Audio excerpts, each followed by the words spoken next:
Mister ജിപ്സിയുടെ ECTMS സീരീസിലെ പുതിയൊരു എപ്പിസോഡിലേക്ക് സ്വാഗതം. നമ്മൾ ഈ എപ്പിസോഡിൽ കാണാൻ പോകുന്നത് ഒരു സെല്ലിലുള്ള ഡാറ്റ അത് കുറെ ഗ്യാപ്പുകളോ അതല്ലാന്നുണ്ടെങ്കിൽ കറക്റ്റ് ആയിട്ട് അലൈൻ ഒന്നും അല്ല എന്നുണ്ടെങ്കിൽ അത് എങ്ങനെയാണ് അലൈൻ ചെയ്യുന്നത് എന്നുള്ളതാണ്. അപ്പൊ അതിന് വേണ്ടിയിട്ട് നമ്മൾ ചില ആൾക്കാർ എന്താ ചെയ്യാന്ന് വെച്ചാൽ വീണ്ടും ഒക്കെ ഒന്ന് റീടൈപ്പ് ഒക്കെ ചെയ്തിട്ട് കൊണ്ടുവരും. അതൊന്നും ഇല്ലാത്തത് ഷോർട്ട് കട്ട് ആയിട്ട് ഒരു ചെറിയൊരു ഫോമുല യൂസ് ചെയ്തിട്ട് എങ്ങനെയാണ് ചെയ്യാൻ പോകുന്നത് എന്നുള്ളതാണ് നമ്മൾ ഇന്ന് ഇവിടെ കാണാൻ പോകുന്നത്. ഇപ്പൊ ഇതിൽ നോക്കുകയാണെന്നുണ്ടെങ്കിൽ നമ്മൾ ഒരു പേര് എഴുതിയിട്ടുണ്ട്, മനു MV എന്നുള്ളതാണ്. ഇപ്പൊ നോക്കുകയാണെങ്കിൽ മനു എന്ന് കഴിഞ്ഞിട്ട് ഇവിടെ എനിക്ക് തോന്നുന്നത് കുറെ സ്പേസുകൾ അതിന്റെ ഉള്ളിൽ വരുന്നുണ്ട്. ഇത്രയും സ്പേസ് നമുക്ക് അതിന്റെ ഉള്ളിൽ വരുന്നുണ്ട്. അപ്പോൾ ഇങ്ങനത്തെ ഒരു ഡാറ്റ കാണുമ്പോൾ തന്നെ നമുക്കത് ആകെ ഒരു വൃത്തികേടായിട്ടായിരിക്കും നമുക്ക് തോന്നുന്നുണ്ടാവുക. ഇവിടെ അടുത്തൊരു നോക്കി ഈ ഒരു ഇതിൻ്റെ ഉള്ളിൽ നോക്കുകയാണെന്നുണ്ടെങ്കിൽ ലെഫ്റ്റ് അലൈൻമെന്റ് അല്ല ചെയ്തിട്ടുള്ളത്, ഇത് നടുവിൽ എവിടെയാണ് കിടക്കുന്നുള്ളത്. നമുക്ക് പക്ഷെ ലെഫ്റ്റ് അലൈൻ ചെയ്യുകയാണെന്നുണ്ടെങ്കിൽ ഓരോ ഇത് മാത്രം പോയിട്ട് ഇപ്പൊ ഈ ഒരു ഇതിലാണെങ്കിൽ ഇത് ക്ലിക്ക് ചെയ്തിട്ട് ഇങ്ങോട്ട് മാറ്റേണ്ടി വരും. പക്ഷെ അത് പോകുന്നില്ല. കാരണം എന്താണെന്ന് വെച്ച് കഴിഞ്ഞാൽ ഇവിടെ ചിലപ്പോൾ സ്പേസുകൾ വന്നിട്ടുണ്ടാവും. അപ്പൊ ഇത് എപ്പോഴും സാധാരണ എങ്ങനെയാണ് സംഭവിക്കുന്നതെന്ന് വെച്ച് കഴിഞ്ഞാൽ വേറെ ഏതെങ്കിലും ഫയലിൽ നമ്മൾ ഡാറ്റ ഇങ്ങോട്ട് മാറ്റുന്ന സമയത്താണ് ഇങ്ങനത്തെ പ്രശ്നങ്ങളും കാര്യങ്ങളൊക്കെ ഉണ്ടാകുന്നത്. അത് എങ്ങനെ നമുക്ക് വളരെ എളുപ്പത്തിൽ മാറ്റാം എന്നുള്ളതാണ് നമ്മളിവിടെ ഇന്ന് നോക്കാൻ പോകുന്നത്. ഇപ്പൊ ഇവിടെ നോക്കുകയാണെന്നുണ്ടെങ്കിൽ തന്നെ കാണാം, മറ്റേ ഒരു പേരാണ് അനസ് എന്നുള്ള പേരിന് മുന്നിൽ കുറെ സ്പേസ് വന്നിട്ടുണ്ട്. അത് കഴിഞ്ഞ് കുറെ സ്പേസ് കഴിഞ്ഞിട്ടാണ് ഷുക്കൂർ എന്നുള്ള ഒരു പേര് വന്നിട്ടുള്ളത്. സോ ഇങ്ങനെയൊക്കെ വരുമ്പോൾ നമുക്ക് കുറെ സമയം എടുക്കും സാധാരണ രീതിയിൽ അവിടെ പോയിട്ട് എഡിറ്റ് ചെയ്ത് എടുക്കാൻ വേണ്ടിയിട്ട്. അപ്പൊ ഇത് എങ്ങനെ ചെയ്യാം എന്നുള്ളത് നോക്കാം. വളരെ സിമ്പിൾ ആയിട്ടുള്ള ഒരു ഫോമുലയാണ്. വളരെ ഒരു സിംഗിൾ നമുക്ക് എന്താ പറയാ ഒറ്റ ഷോർട്ട് കട്ട് എന്ന് തന്നെ വേണമെങ്കിൽ പറയാൻ പറ്റുന്ന ഒരു സംഭവമാണ്.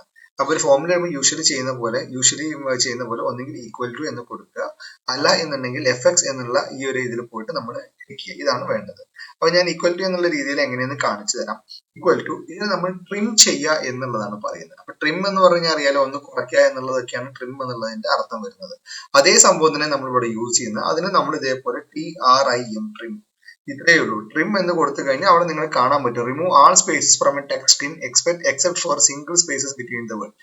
അതായത് സിംഗിൾ ആയിട്ടുള്ള സ്പേസ് ഇത് എപ്പോഴും എടുക്കും. കാരണം എന്ന് പറഞ്ഞു കഴിഞ്ഞാൽ നമുക്ക് ഇവിടെ നോക്കുകയാണെങ്കിൽ സാൻഡി മോൻ എന്ന് പറഞ്ഞിട്ടുള്ളതുണ്ട്, അത് ഒരു first name and second name ആയിരിക്കാം. അപ്പൊ അതുകൊണ്ട് അതിന്റെ സിംഗിൾ സ്പേസ് ഒഴിവാക്കുകയാണെന്നുണ്ടെങ്കിൽ ആ പേരുകളും വ്യത്യാസം വരും. അപ്പൊ അതിന് വേണ്ടിയിട്ടാണ് സിംഗിൾ സ്പേസ് അല്ലാത്ത ഡബിൾ സ്പേസ് മുതലുള്ള എല്ലാ സ്പേസുകളും ഇത് ട്രിം ചെയ്ത് ഒഴിവാക്കുക ചെയ്യാൻ പോകുന്നത്. അപ്പൊ എങ്ങനെയെന്ന് കാണാം. ടാബ് കൊടുക്കണം. ടാബ് കൊടുത്തു കഴിഞ്ഞാൽ നമുക്ക് വരും. ടെക്സ്റ്റ് എടുക്കാനാണ് പറയുന്നത്.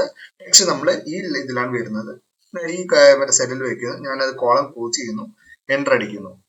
അതേപോലെ തന്നെ ഞാൻ ഇത് ഇങ്ങോട്ട് വലിച്ചെടുക്കുകയാണ് താഴത്തോട്ട്. അപ്പൊ എല്ലാതും ഫോമുല ചെയ്യാൻ വേണ്ടിയിട്ടാണ് അത് ഞാൻ ഡൗൺ. ഇപ്പൊ ഒന്ന് നോക്കി നമ്മൾ വളരെ ക്ലിയർ ആയിട്ട് വന്നു.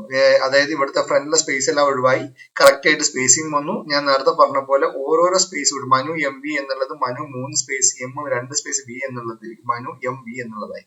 അപ്പൊ ഒരു കാര്യം നമ്മൾ നോക്കേണ്ടതെന്ന് പറഞ്ഞു കഴിഞ്ഞാൽ ഇപ്പൊ ഞാനിവിടെ ഇൻഫോ പാർക്ക് കാക്കനാട് കൊച്ചിൻ എന്ന് കൊടുത്തിട്ടുണ്ട്. അതിൽ ഇൻഫോ P വരെ സ്മോളും ARK ക്യാപ്സും പിന്നെ മൊത്തം ക്യാപ്സ് അങ്ങനത്തെ കറക്ഷൻസ് ഒന്നും ഇതിൽ നടക്കില്ല. ഇതിലാകെ ചെയ്യുന്നത് എന്ന് പറയുന്നത് നമ്മൾ സ്പേസിങ്സും കാര്യങ്ങളൊക്കെ ഉള്ള വളരെ നല്ല രീതിയിലുള്ള അലൈൻമെന്റും കാര്യങ്ങളും കൊണ്ടുവരാൻ വേണ്ടിയിട്ട് യൂസ് ചെയ്യുന്നതാണ് ഈ ഒരു ട്രിം എന്നുള്ള നമ്മുടെ ഈ ഒരു ഫോമുല. സോ ഇത് വളരെ എളുപ്പത്തിൽ നിങ്ങൾക്ക് ചെയ്യാൻ പറ്റുന്നതാണ്. എല്ലാവർക്കും ഇത് മനസ്സിലായി എന്ന് പ്രതീക്ഷിക്കുന്നു. ഈ എപ്പിസോഡ് നിങ്ങൾക്ക് ഇഷ്ടപ്പെട്ടു എന്ന് വിചാരിക്കുന്നു. അടുത്ത ഭാഗം കാണുവാനായി ഇതുവരെ സബ്സ്ക്രൈബ് ചെയ്തിട്ടില്ലെങ്കിൽ മിസ്റ്റർ ജിപ്സി എന്ന ഈ ചാനൽ സബ്സ്ക്രൈബ് ചെയ്യൂ. കൂടാതെ നോട്ടിഫിക്കേഷൻ ലഭിക്കുന്നതിനായി ബെൽ ഐക്കൺ ക്ലിക്ക് ചെയ്യൂ.